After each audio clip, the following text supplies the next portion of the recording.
Bifurije ibihe byiza nshuti bakunzi babaho neza, abarwaye murwara ubukira, abazima namwe bifurije gukomeza kubungabunga amagara yanyu kugira ngo mutandukane n'uburwayi, kugira ngo mutandukane n'icyahungabanya ubuzima bwanyu. Muri kumwe nanjye mujyanama w'ubuzima, bahaye ikaze. Hari umukunzi wacu uri Kayonza yari yatwandikiye atubwira ko amaze igihe kirekire arwaye ikirungurira, amaranye igihe kinini ikirungurira cyaranze gukira, mu gihe agize akanashyira mu nda ahita arwara ikirungurira bikamubangamira cyane. Mwese murabizi iyo umuntu arwaye ikirungurira kirabangama cyane, ku muntu wigeze kukirwara arabizi, ikirungurira kirababaza.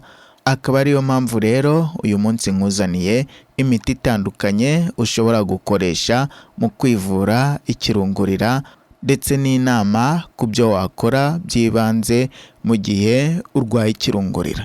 Dore rero bimwe mu bishobora kugutera ikirungurira. Ikirungurira gishobora guterwa na bimwe mu byo wariye cyangwa se ibyo kunywa, nko ku bantu bakunda kunywa itabi. Iyo uriye nyuma yo gufata amafunguro ugahita unywa itabi, ibi ngibi bihita bizamura aside yo mu gifu ukarwara ikirungurira. Ikirungurira kandi gishobora guterwa no kuba ufite umubyibuho ukabije. Mu gihe ufite umubyibuho ukabije bituma igifu kidakora neza, hanyuma kikazamura aside. Ya aside niyo izamuka mu mihogo, akaba ari byo byitwa ikirungurira. Ubundi kugira ngo ikirungurira kibeho biterwa na aside yo mu gifu iba iri kugaruka mu mihogo. Ushobora kwibaza impamvu mu gifu habamo aside.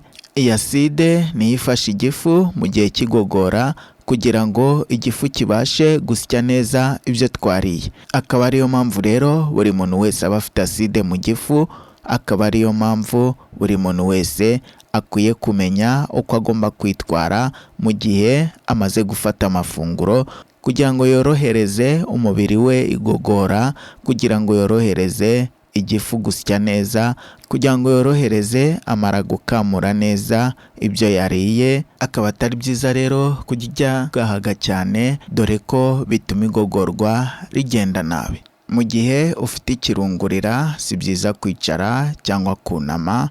Nko ku bahinzi, mu gihe umaze gufata amafunguro si byiza kumara gufata amafunguro ugahita usubira mu murima ukunama ugahinga ugatera intabire. Umaze gufata amafunguro si byiza uhita urwara ikirungurira, ahubwo wajya ufungura ugategereza nyuma y'iminota 30 cyangwa 20, hanyuma ukabona gusubira mu murima.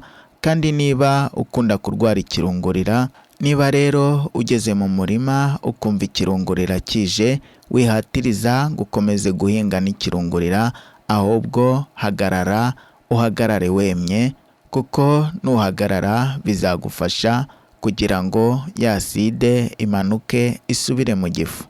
Mu gihe wumvise ikirungurira kizamutse, ushobora kunywa ka cyayi karimo tangawizi, ushobora kunywa akayiko kamwe ka vinegere, ushobora kunywa amazi y'akazuyazi ashyushye wakamuriyemo indimu. Ibi akaba ari bimwe mu byagufasha kugira ngo ugabanye ikirungurira.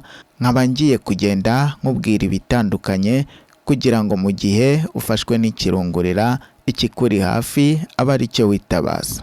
Ikindi kandi ushobora kwifashisha mu gihe urwaye ikirungurira, ushobora kunyunguta umunyu wa gikukuru ukajya umira utuzi twawo. Ushobora no kwifashisha umunyu wa bicarbonate, kuko uyu munyu wa bicarbonate nawo ufasha gutwika aside izamuka mu mihogo mu gihe warwaye ikirungurira, cyangwa mu gihe ufite ibibazo by'igifu kidakora neza. Ariko bicarbonate yo ntabwo uyinyunguta nk'uko unyunguta gikukuru, ahubwo ufata ikirahure cy'amazi ugashyiramo akayiko gato k'uyu munyu wa bicarbonate, ubundi ugakoroga. Byamara gukora neza, ubundi ukagenda usomaho gake gake witonze, umira gake gake witonze, usa nk'ugenda urekura agatonyanga kugira ngo iyi aside ibashe kumanuka. Wumvise ikirungurira kirekeye, nawe ushobora kurekeraho, si ngombwa ngo ikirahure cyose ukimare. Gusa icyitonderwa kuri uyu munyu wa bicarbonate, si byiza kuwukoresha mu gihe ufite ibibazo by'izindi ndwara nka diyabete, cyangwa mu gihe kwa muganga bakubwiye ko ugomba kugabanya umunyu. Mu gihe waba ufite ikibazo cy'umuvuduko w'amaraso, si byiza gukoresha uyu munyu wa bicarbonate. Ibyiza ni uko wakoresha umunyu wa gikukuru. Gikukuru ni nziza kurusha indi myunyu yose uzi. Ikindi gishobora kugufasha mu gihe urwaye ikirungurira, ushobora guhekenya shikarete. Shikarete nayo ifasha kugabanya aside, kubera ko iyo uri guhekenya shikarete byongera ikorwa ry'amacandwe. Uko ugenda umira amacandwe ahagije, bigenda bigabanya ya aside iri kuzamuka mu mihogo, kandi bigatuma igifu gituza ntigikomeze kwigaragambya ngo kizamure aside mu mihogo. Ni byiza rero guhekenya shikarete byibuze iminota 30 nyuma yo gufata amafunguro, niba ukunda kurwara ikirungurira. Murakoze cyane rero, mwari kumwe nanjye mujyanama w'ubuzima, uhora mbifuriza kugira ubuzima bwiza, uhora mbifuriza gutunga mugatunganirwa, uhora mbifuriza guhaha mukaronka muri byose, uhora mbifuriza ibyiza, uhora mbifuriza imigisha ituruka ku Uwiteka Imana yacu. Sinagenda rero nabashimiye mwebwe mwese mukomeje kutwereka ko turi kumwe.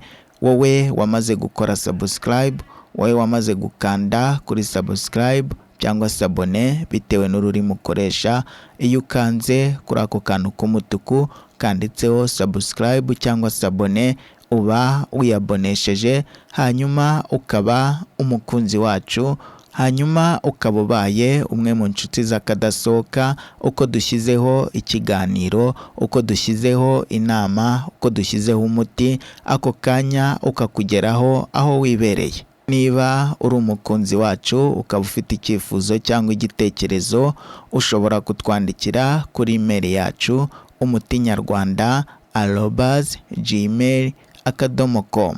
naho niba ushaka kwivuza cyangwa kwisuzumisha, cyangwa niba ushaka ko tugukorera umuti tukakugezaho aho wibereye, duhamagare kuri 0791169327.